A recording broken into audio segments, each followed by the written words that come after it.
All right, how about some Yankee news, and how about a Yankees lineup for this afternoon's game, game 1 of 2, doubleheader against the Cleveland Guardians. Okay, fantastic stuff, and I'm pretty excited about this lineup, actually.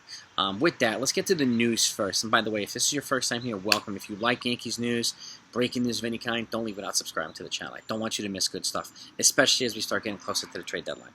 Now, news number 1, Miguel Andujar has been appointed the 27th man for this doubleheader. Okay, if you're gonna call the kid, I've given an opportunity, play him. Okay, utilize his bat. And again, with guys like him and guys like Matt Carpenter, it's really hard to be productive when they get garbage time or garbage at bats. When you see how well they do with a decent amount of playing time. Just same thing applies to Marwin Gonzalez. Play him on a somewhat regular basis. You see how productive they are. And I know Andujar is. I mean, he's been kind of misused by the Yankees for years, unfortunately. Unfortunately, had some injuries, too. And I know he asked for a trade, and I still expect him to probably be traded. But play the kid if you're going to call him up. Don't bring him up here to not utilize him. You know what I mean? So that's news 1. It's good news. Hopefully they use him.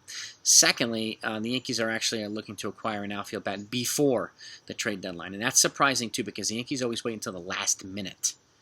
Very last minute. Cashman does this. He's notorious for this. Waits for the last minute to get production and make modifications at the trade deadline. So the fact that they're looking to get somebody in here before the deadline, and maybe significantly before the deadline, is an admission that, you know, what's working or what's here is not working with Gallo and Hicks. So I do expect Gallo to be moved. I'm not sure about Hicks. I think it's be too difficult to move him, but you never know. You never know. So with that, let's transition over to the lineup. We got DJ LeMahieu leading off, playing third base. Aaron Judge DHing, batting second. Gleyber Torres is batting third, second base. Giancarlo Stanton's cleaning up in right field. And Miguel Andujar is batting fifth in the lineup, in left field. Aaron Hicks is batting sixth in center field. Matt Carpenter is in the lineup too, playing first base, batting second, meaning Mr. Anthony Rizzo is getting a day off. Jose Trevino is at the dish, batting eighth, and Marwin Gonzalez, given IKF a day off, is at shortstop. So, and my man Garrett Cole is on the mound. So Cole and Trevino dish batteries in effect for Game 1. Game 1 is at 12 p.m. Eastern Time. Game 2 is at 6 p.m. Eastern Time. So be on the lookout. I'll do the post-game recap, and I'll probably wait until the lineup is out for the next game to do both. Maybe. We'll see. That way you're not getting inundated with videos. So, but we'll see. Hopefully the lineup will be out in short time, because there won't be much time in between the game and the other game. So, but that's the lineup. That's the news. You let me know what you think. Are you happy that Andujar's up? Are you? Do you actually think they're going to bring in somebody that's going to be productive? I mean, personally, and I've said this before, I mean, Benintendi would be nice because of his ability, his good defensive ability, but he's also fallen back down to earth.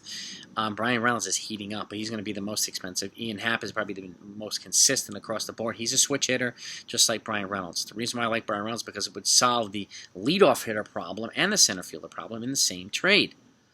We don't have a consistent leadoff hitter. It's kind of a rotating thing all the time, and none of these guys are leadoff hitters. So Brian Reynolds would be perfect, but they have to be willing to fork up some good prospect capital, including most likely Jason Dominguez. So, again, I like Dominguez, but he's still a prospect. I like Brian Reynolds because, to me, he's the finished product of Jason Dominguez. But we'll see what happens. Who knows? So I'm looking forward to seeing what they do. I mean, Happ and Brian Reynolds would be phenomenal. Happ and Andrew Benintendi would cost less than Brian Reynolds alone. I'll take that, too.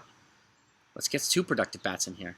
All right, to really, really revamp the bottom line, because there is a gap from the top hitters to the bottom hitters, and it's a big gap, and we need to close that gap and bring these guys up closer to the top instead of bringing these guys down to the bottom.